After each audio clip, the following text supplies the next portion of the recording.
Hello and welcome to The Fantastically Terrible Podcast, Episode 33, Gawain and the Green Knight. Heads are gonna roll. Temptation, sex, magic, and beheadings. This is the tale of Gawain and the Green Knight. Gawain is Arthur's nephew, a young knight in King Arthur's court who must face his deepest fears and anxieties while facing a supernatural giant known as the Green Knight. He's a lean and green head-chopping machine. The Fantastically Terrible Character creature this week is King Edward III of England and his Order of the Garter. Let's introduce the main players. Let's Yes, first we'll start with Gawain. Gawain. He was Arthur's nephew and represented the perfect knight. He was a lover, a fighter, a religious devotee. I'm a lover. I'm a Gawain, fighter. Gawain is a pinnacle of humility. Gawain is a pinnacle of humility, piety, integrity, loyalty, and honesty. His only flaw. No, not like Captain Kirk. His only flaw is, if you can call it that, his fear of death. The Green Knight is the giant-sized, mysterious visitor to Camelot. Two things definitely set him apart. He towers over the other men, and he was green. Like the ho-ho-ho green giant. Or vice versa. Or vice versa. Yeah, actually, it's probably vice versa. He says that he comes in friendship, but the friendly game he proposes is quite deadly. King Arthur is a medieval mythological figure who was the head of the Kingdom of Camelot and the Knights of the Round Table. He may or may not have been based on a real historical figure. He is a blend of Welsh, English, and French folklore. Bertilak of Hautdesert. Hautdesert. Ooh, so French. Is the friendly lord of the castle where Gawain is spending the Christmas New Year holiday. He's loud, strong, brave, and generous. We only learn his name at the end of the story. And that's all we'll say about him for now. Thank you. Lady Bertilak is described as a beautiful young woman. She tries to seduce Gawain 3 times. She's very clever in her attempts to convince Gawain to sleep with her, but each time he turns her down. MorganleFaye is Arthur's half-sister and powerful sorceress. LaFaye means witch or fairy. She's generally seen as Arthur's magical protector. Over time, her moral ambivalence is emphasized more. They portray her with an unpredictable nature, with the potential for both good and evil. I think if we look at our previous episode on Loki and the Norse mythology, it would have been a good match. A little Loki, a little Morgan-le-Fay. It's a very unpredictable relationship. At times, really funny stuff could happen. Let the comedy ensue. Yeah. Let's begin our story. Let's. A giant man on a horse rides into Arthur's court while they're celebrating New Year's Eve. It's quite a way to make an entrance. He challenges them to a game, but Arthur and the others size up the stranger and have a pretty good idea that this might end badly. The Green Knight throws down his challenge. He says that if someone will take his axe and strike at his neck, he will take that blow. However, the same knight will have to do the same 1 year and 1 day later. Even Arthur pauses. The Green Knight chastises them for their cowardice. Is this the court for its courage renowned?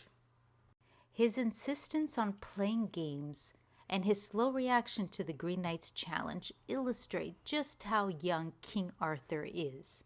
After all, the story takes place during the golden age of Camelot. However, Arthur soon regains his composure and steps forward to accept the challenge. But before he does, Sir Gawain steps in and assumes Arthur's place out of loyalty. Gawain just wants to know his challenger's name. The Green Knight brushes aside Gawain's request and tells him that he has a year to find out where the Green Knight lives. Once he succeeds, he will learn his name. At this point, Gawain doesn't know what to do and tries again to ask for directions. The Green Knight rolls his eyes. You'll find out more in the new year. It'll be a holistic type deal where one thing will lead to another, and if you're worthy, you'll find my home. Now stop asking me questions. Let's get to some head chopping. I've got a schedule to keep. Now remember, you have a year and a day to find me and receive the return strike. Gawain gulped hard. Never one to shy away from his duty, but wishing he had more information, he takes the axe and gets ready to strike the Green Knight.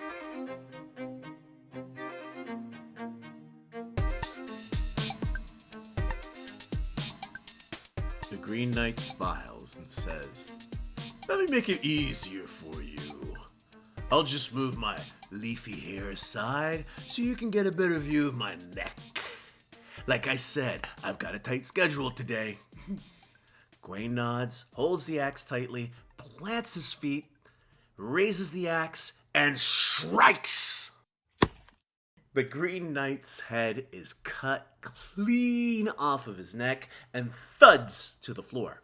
It rolls to a group of onlooking knights, and like something out of Monty Python's Holy Grail, the story says, and I quote, "The blood gushed from the body, bright on the green, yet fell not the fellow, nor faltered a whit, but stoutly he starts forth upon stiff shanks. The giant's head is on the floor, and his body still standing. Bright green blood is gushing from the open neck. Gush. But the Green Knight does not panic. He might have even said, 'It's only a flesh wound.' Then his headless body straightens as if nothing has happened, walks towards the head, picks it up by the hair." I picture him brushing his shoulders off a little. Yeah. Being all Mr. Cool. I think, maybe make his own head kind of talk. Like, You never "Is that know. all you got?" That's it. Maybe. You never know. I got a terrible British accent. So do I. It's okay. Yeah. It's just for fun. He then gets on his horse and rides away. How cool is that? Picks up his head and rides away. It's like, yeah, that's nice. You can't get That's cooler nice, than kid. that. That's all you got. That's so manly. It's like Menon. Bye, Menon. It's those commercials. so Damn. toxically masculine. Yeah, it's like drop the mic. It's Toxic so masculinity. It's so toxic. But he's green, so he It's absorbs the toxicity and oozes the masculinity. Nice. Yes. Nice. Okay. So he then gets on his horse and he rides away. Needless to say, Gawain and Arthur and the others are dumbfounded. I mean, like, if someone did that to you, Seriously, you'd probably be like, speechless. dude picked up his head and walked out with it. Yo, dude picked up his own head. Yo, snap. And he rode off on a hose. That's whack. Yo. Now, once... That was a whack ass. I won't say it. Once the Green Knight survives the blow, they all realize that Gawain has a year to find the Green Knight and receive the return strike, which will almost surely mean his death. Wow, sucks to be you, Gawain. And if I were you, I'd party like it's $13.99.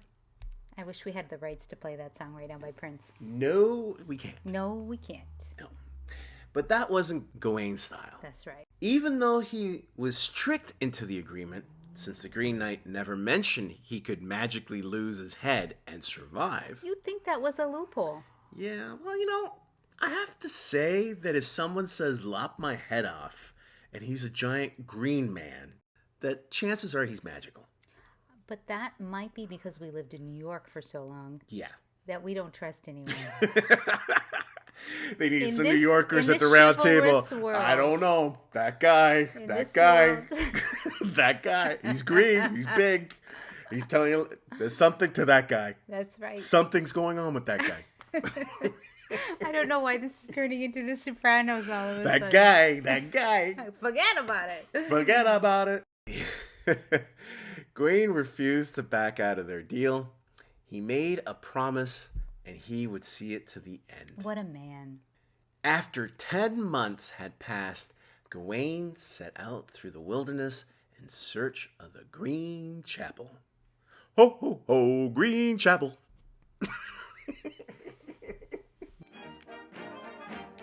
Just as the Green Knight had described in his holistic, everything is connected kind of way, Gawain finds a castle on Christmas Day. The loud and friendly lord of the castle, Bertilak of Hautdesert, invites Gawain in and introduces himself and his wife, Lady Bertilak, and an old woman who's in a position of honor, but her relationship to them is a little unclear. When Gawain says he can't stay long because he's looking for the Green Chapel, Lord Bertilak shares some good news. Hey, the Green Chapel's just 2 miles away. It's just down the road.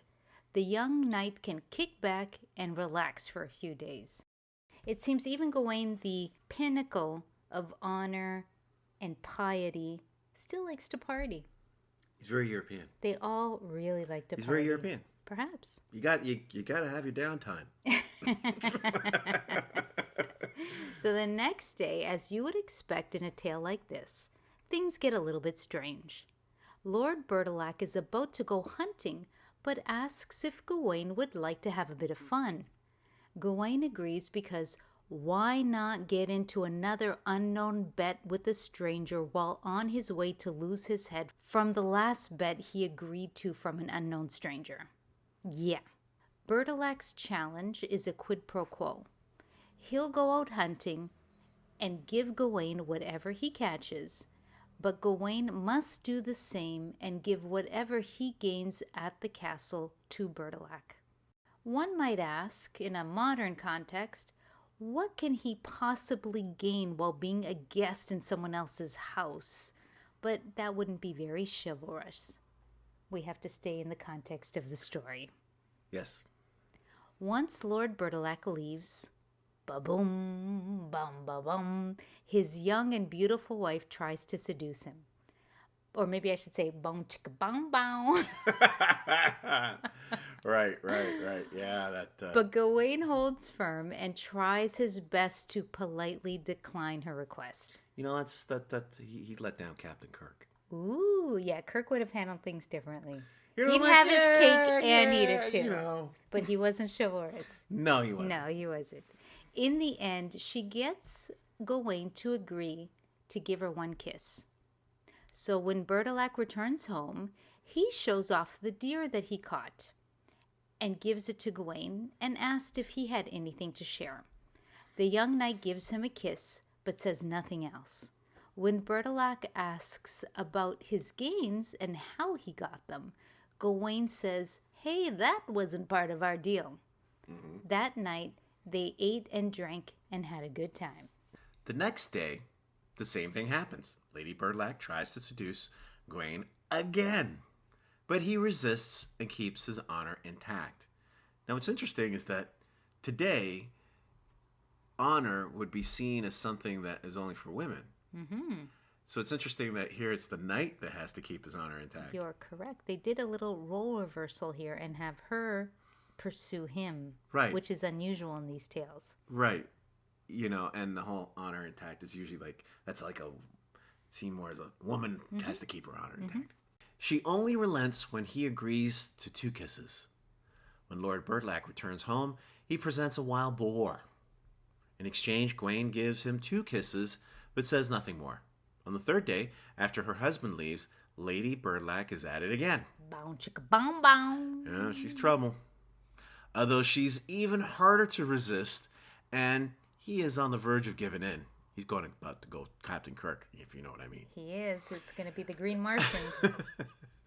Gawain stays true and refuses. So he succumbs to Spock in this situation. He stays true. She then makes a clever change in her strategy. She offers him a ring, but Gawain says, thanks, but no thanks. He didn't want anyone thinking that they were a couple or, involved or anything. She then tries something else. She offers Gawain her green and gold silk girdle and 3 kisses. When she notices he's still not biting, she says it's magic with the power to protect a person who wears it. Yeah, sure. It's magic. It's magic. Take it. She's really going to try to get away, huh? Thinking he might need a bit of magic to help him survive the Green Knight's axe, he has a moment of weakness as he contemplated his imminent death and agrees to accept the gift. When Lord Bertilak returns, he offers Gawain his catch of the day, a fox. In exchange, Gawain gives him 3 kisses, but keeps the girdle secret and says nothing.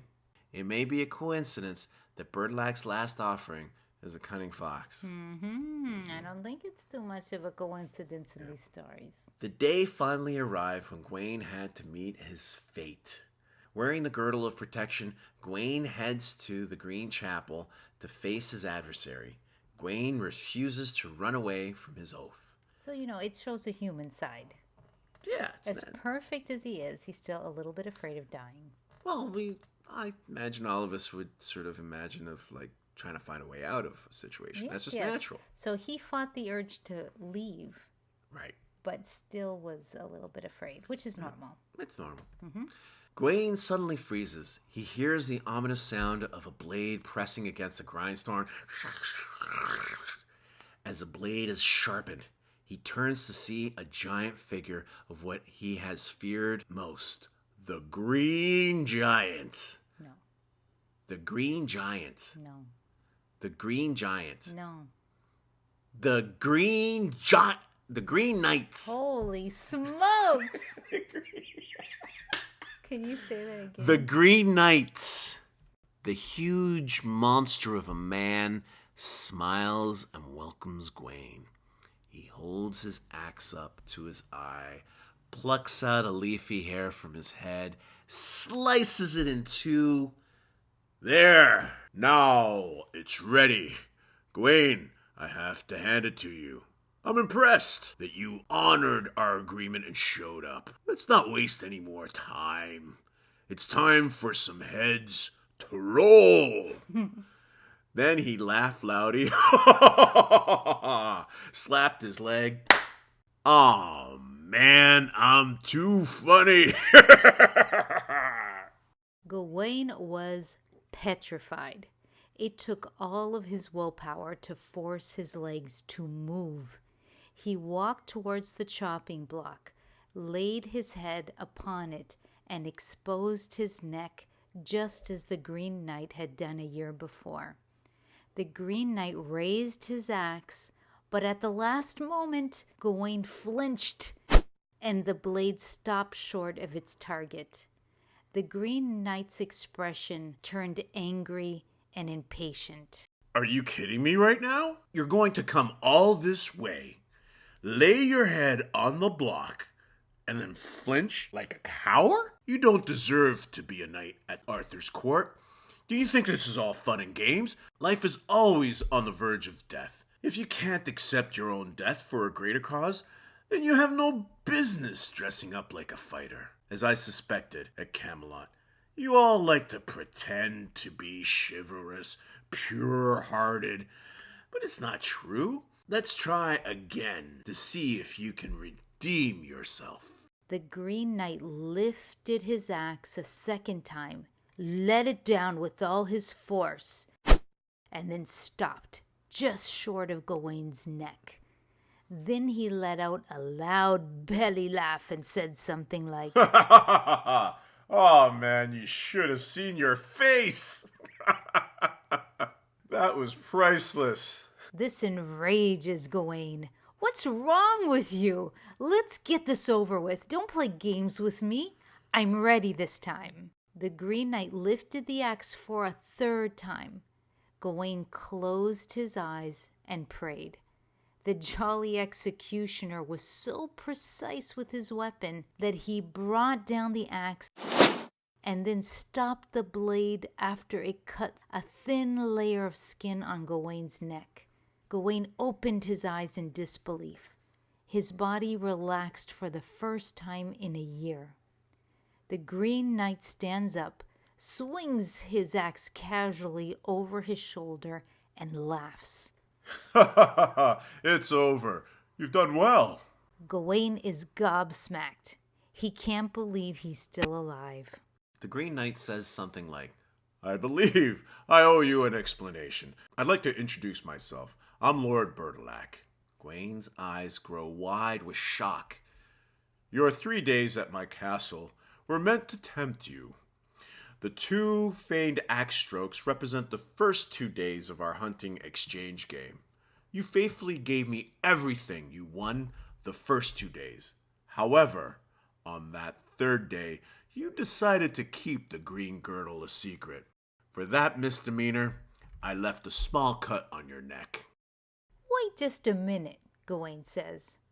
You mean you were in on it with your wife to seduce me? Wow! Come on, whoa! Indeed! We were in on it together and worked with MorganleFaye, the old woman you met at my castle, to see if you were worthy of being a knight at King Arthur's court.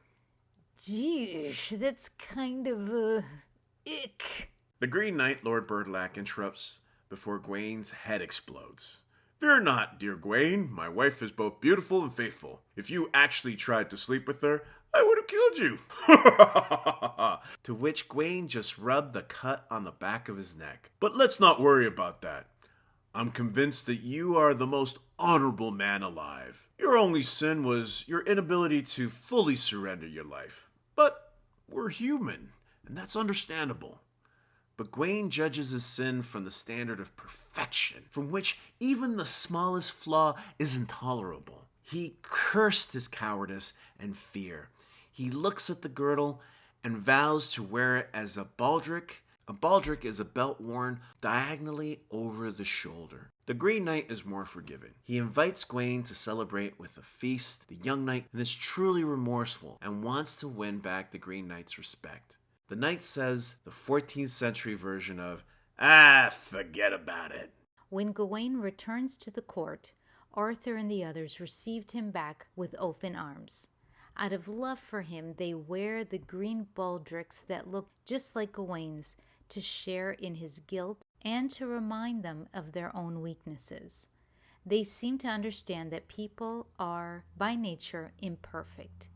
Gawain is the ultimate idealist, while the court, like the Green Knight, are a bit more realistic. Before we end the story, who's behind this trick against Gawain? Who put Bertilak and his wife up to such a scheme? That would be MorganleFaye, Arthur's half-sister, the sorceress. She devised this whole elaborate trick, which both Bertilak and his wife have been forced to play. Honestly, I'm not sure how they were forced. I couldn't find that. But that's how the story explains things. MorganleFaye wanted to test the virtue of her brother's knights. So what do you think of that tale? It's definitely from an older story. MorganleFaye's either added into it later, and it was probably just a green man. There was no temptation. That's more of a Christian thing. And it was probably straight up just like him about to lose his head. Or that MorganleFaye is a Celtic goddess. Yeah, she was. LeFaye, is fairy. Fairy, is fairy. In my opinion, I think the story would be better if it ended with the Green Knight being supernatural. Right. In other words, if the Green Knight and MorganleFaye were one. Sure, or separate. They didn't have to No, be meaning the same. she's the supernatural element. She doesn't have to be in it. Because she sort of loops it back that to Arthur. I think it would be better if it was just the story of the Green Knight. He comes in, he does everything the same, but he is not Lord Bertilak. He's just himself, the supernatural being who was testing not under the King control Arthur. of MorganleFaye. Yeah, and then it brings out the contrast. He represents nature. By virtue of him being part of nature is always virtuous. Well, and he's always courageous, and he's always able to control his fear of death because the whole thing with the Green Knight is renewal. Right. And it's a contrast to the court, which is very stuck on rituals and on being uber chivalrous and polite and kind words. they're really stuck in this formality. Well, you could Whereas look at the it. Green Knight is the opposite. Boisterous, all of those things, but without any of the formality and the structure that controls the knights at the round table. Well, I could break it down like this. Break it down. Camelot is urban. All the That's a formalities good of point. urban. Like the city, you're right. He is nature. Civilization, if you We will. humans see ourselves separate from nature Yes, for whatever that's right, dumb that's reason right. it is. So we kind of think of death as unnatural, whereas he is both death and life. And that's why he's a trickster. And that's why next week we will do an episode just on the Green Knight. You mean the Green Man? The Green Man. Which is the Green Knight? Because confusing, I really want to get into his origins and just how old the stories of him are. Yeah, and it's more than Celtic. It goes back to Mesopotamia. It's older than that. It's Roman. Yeah. It's older than Roman. Very it's interesting. Found all so around the come world. back next week. The poem is also very interesting because it really goes into detail on Gawain's deepest fears and anxieties. Right. So it's really analyzing his psychology and how he not only has failings and weaknesses, but then how he overcomes them. Scholars have pointed out parallels between the girdle Bertilak's wife offers Gawain and the fruit Eve offered Adam in the biblical Garden of Eden. Again, so Christian to tie the woman into tempting and to causing the fall of man. Yeah, it's interesting because when you read more of the raw Celtic stories, none of that's present. No, it's not. They don't always put women in the only role of temptress and the one who causes. Yeah, that's just not present. No. But anyways, there are those parallels though in this version of the story. And one thing I found interesting was the pentangle, and the number 5 held a lot of significance. And the court of King Arthur is governed, of course, by strict codes of behavior. The prize piece of Gawain's significant armor is a shield decorated with a 5-pointed star, which they call a pentangle. According to the poem, the biblical Solomon originally designed a magic seal from a 5-pointed star, so not the 6-pointed Star of David. The star has 5 points that link and lock with each other, forming an endless knot. Interesting. To the knights, it's a symbol of truth. Each point represents the virtues to which Gawain aspires. And we might as well go into those 5 points. Okay, let's go. All right. The first is to be faultless in his 5 senses. So to have everything under control. Boy. Which, if you think about it, is very Eastern, right? To ignore, if you put it in a Buddhist or in a Indian yogi, well, Buddha is Indian as well, but if you put it, that's he what literally I just was said. Indian. It's to try to separate your senses from the world around you. Never to fail in his 5 fingers. And I looked it up just to make sure, and it just means his hands will not fail him in battle. To be faithful to the 5 holy wounds. And again, I looked this up. It means the 5 piercing wounds that Jesus Christ received during the crucifixion. To always show brotherly love, courtesy, piety, and chastity. And then the last one, which often gets missed because it sounds very Catholic. Well, back then it was Catholic. That's right. That's the thing with these Unless stories. They make it very British, and then they just ignore these Unless parts. you're in Constantinople, and then you're Orthodox. Yes, but they also had the Virgin. They also had the Virgin Mary. So the last point is to be strengthened by the 5 joys of the Virgin Mary. Okay. So what were these 5 for any non-Catholics out there? They were the Annunciation, which is when the Archangel Gabriel told Mary that she would conceive and bear a son who would be the Messiah. Okay. The Nativity, which is basically Christmas, the birth of Jesus. The Resurrection, when Jesus rose from the dead. The Ascension, when Jesus ascended to heaven in bodily form. So he wasn't dead, he was alive. And this is very Catholic. I don't know if any of the other religions acknowledge this, but the Assumption. Is that like assuming? Yes. I'm just kidding. They assume. No, I'm just kidding. When Mary ascended to heaven in bodily form, which is similar to Enoch or Elijah. It's not in the Bible. Right. It's just a Catholic belief. She was whisked into heaven while still alive. To emphasize this a little bit more, what's on the side of the shield that faces Gawain? Right? The outside is the pentacle. On the inside is the image of the Virgin Mary, which helps Gawain to keep his courage and to never lose heart.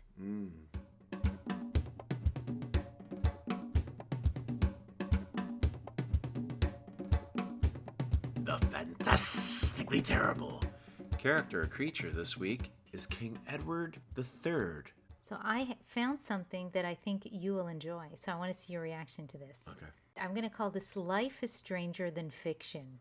Is this a new section now? No, it's tied to this and you will see. Okay. But I particularly researched this just for you. Oh, thank you. If you think this little story of Gawain and the Green Knight didn't inspire a real-life war, well, you just don't understand European history. The final line of the poem, which I'm going to butcher right now, Oni soit qui mal pense, has puzzled most scholars who consider it a later edition, not the work of the poet, and possibly not even the work of the scribe who copied the rest of the manuscript. That line that I just butchered is the motto of the Order of the Garter, usually translated as "Shame to him who thinks evil of it." Wait a second. The Order of the Garter? Yes, I'm Is going that to have like a link bridegroom? to this. Is that like grooms? Like the order? I think this is why we still do this, and I will get into what the Order of the Garter is. Okay. This order was founded by King Edward III in 1348 to honor the knights who loyally fought with him in France. The order's emblem is a blue garter rather than a green belt, although the garter looks a lot like the belt. Tradition says the motto originated while Edward was dancing with the Countess of Salisbury and her garter fell off. Edward picked it up and fastened it around his leg, admonishing the amused onlookers with the line that became the order's motto, "Shame to him who thinks evil of it." And that's from Cliff Notes, helping students for ages now, and I'll have a So link is to their that. theme song? Was that like their... Oh, like the stripper song? That's the Order of the Garters theme song? Perhaps. So I'm going to continue now with King Edward had a personal fascination with King Arthur. When he founded the Order of the Garter, he wanted to recreate the Round Table. Both Gawain and the Order received their emblem from a lovely lady, and the garter and the belt are similar in form. The motto was used by Edward in his claim to the throne of France in 1337, which started the 100 Years' War with France. So he admired and wanted to emulate King Arthur. We do not take your garter! And we say no! And as the name of the 100 Years' War might imply, this major war in the Middle Ages lasted for 5 generations of kings. Spoiler alert, God. France won. Just in case you don't know who won that war. Oh, man. Part of why I mentioned this, that's and I knew funny. you'd find it amusing, towards the end of the 100 Years' War, the extraordinary life of Joan of Arc happens. Right. And honestly, I think that she should be a future episode. Yeah. And I also think she would have made an excellent knight at Arthur's Round Table. That would have been very interesting. I think she would have been perfect. I mean, they even had black knights, so why not a woman? They did, as we mentioned in a previous episode. Yes. And But why maybe not a we woman? should go. Yeah, I think Joan of Arc would have made a fabulous knight, better than Edward III. So it's very interesting. You might be insulting a lot of British people right now. There's debate on him. Some think he's the greatest, and some criticize him. But I do He think it's lived in interesting 1348. because the Celts It's were in hilarious. France, and a lot of the stories of Merlin Not and the Morgan Order Le of Fay. Excalibur. The Garter, okay? Like, come on. Come on now. Girdle, garter, potato, patata. Like, the scalloper. Yes. But he really tried to tie his rationale for why he had a claim to the throne of France to this Arthurian legend. When I was a kid and I watched Holy Grail. Mm-hmm. Monty Python's Holy Grail? Monty Python's Holy Grail. And there was the exchange between the peasant and King Arthur, and about the whole, getting swords from Lady in the Lake.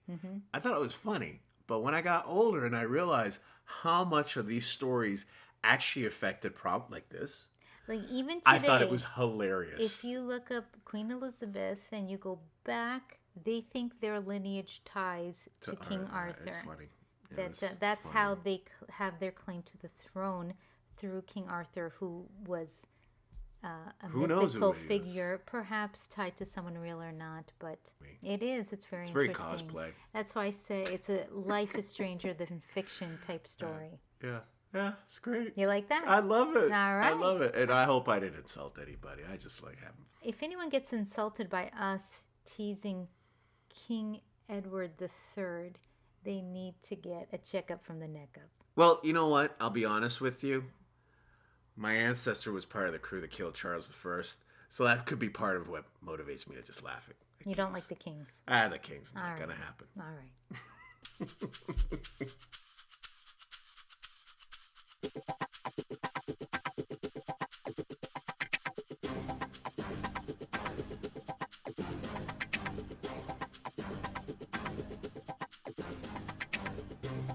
That's it for today. 7Robots, Fantastically Terrible. Podcast is by Miguel Guerra and Suzy Diaz, and written by Suzy. We want to thank everyone for listening.